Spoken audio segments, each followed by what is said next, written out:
I was on my Twitter escapade a couple of days ago, and I continued it into the earlier part of today.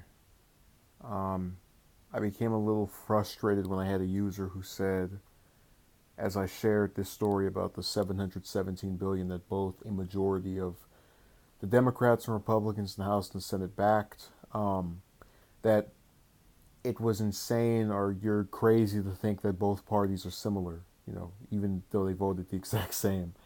But I thought about the race in West Virginia for senator. The current West Virginia senator is Manchin. He's a Democrat. Although if you looked at his voting record, you would think otherwise. We're talking about someone who, as a quote unquote member of the Liberal Party, the resistance to Trump, voted for Trump's attorney general nominee.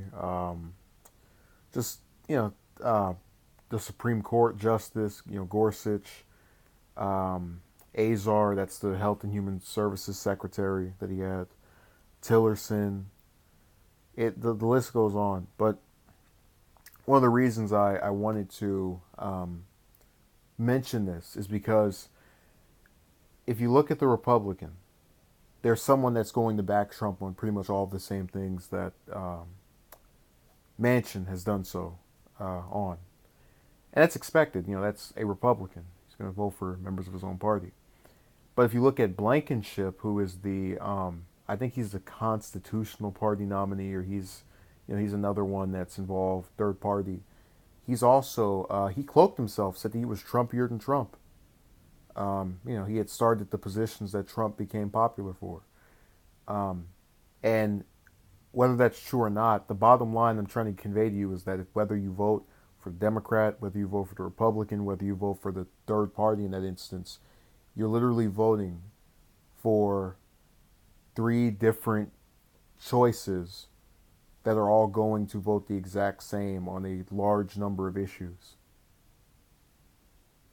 And I guess I get so tired when I see these people who sit here and go, Democrats, Republicans, oh, they're so different. Oh, the Republicans are letting Trump getting away with all these evil things.